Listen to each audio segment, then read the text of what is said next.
All right, so taking a look at an elevated piriformis stretch, the first thing that we're going to want to do is get ourselves set up on an elevated surface that can support your body weight and prop your leg up into an elevated position. So here I have an adjustable bench, but you can really use anything that will support your body weight and prop your leg up off the floor.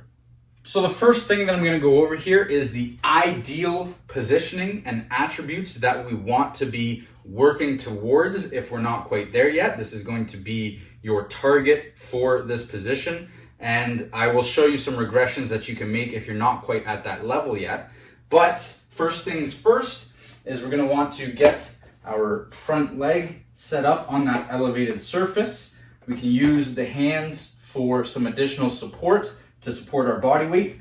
We're going to take a step back with that rear leg, and you should automatically feel a bit of a stretch here in this position, but we can then start to lower and squat into that rear leg to accentuate the stretch sensation on our piriformis muscle.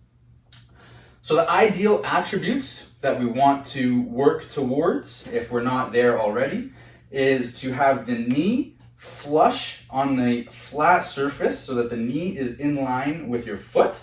We want a nice 90-degree angle of our knee, and we want our femur aligned so that it's pointing straight forward. So what we want to avoid is having the knee come into like a 45-degree angle and having the femur pointing off to the side.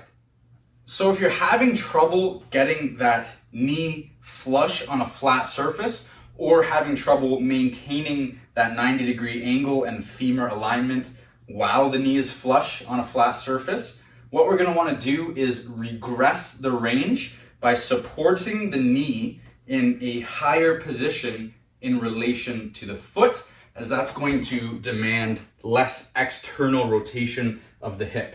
So if you don't have an adjustable bench, you can just use something like a yoga block to support the knee in that higher position so that it's above your foot, and that will make the position more accessible to you because it requires less external rotation.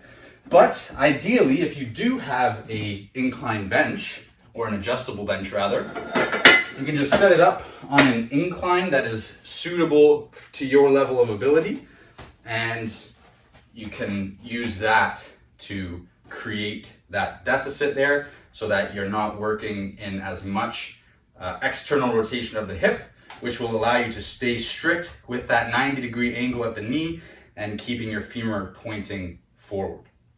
And then over time, as you gain more range of motion and more flexibility in the hips, we can work that elevation down incrementally over time with the eventual goal of getting that knee flush in line with the foot, as that's going to be a superior expression of external rotation range in the hip joint.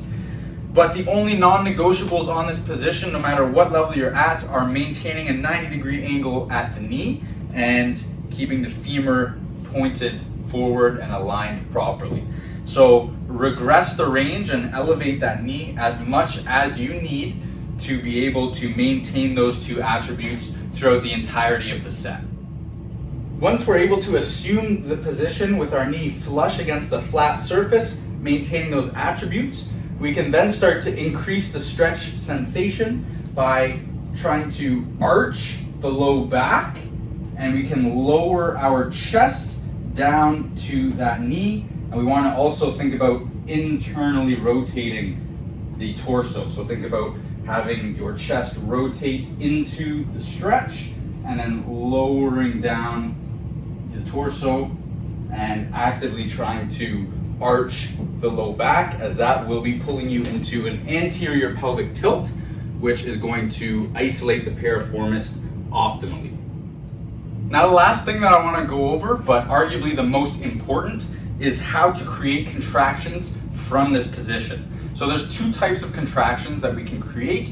There's an antagonist contraction, which is going to be contracting the muscles being lengthened or stretched. How we're going to do that is by actively pressing our knee down into the elevated support.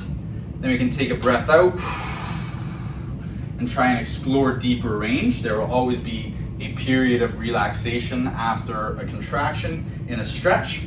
Then we can also do an agonist contraction, which is going to be contracting the muscles on the shortening side of the joint.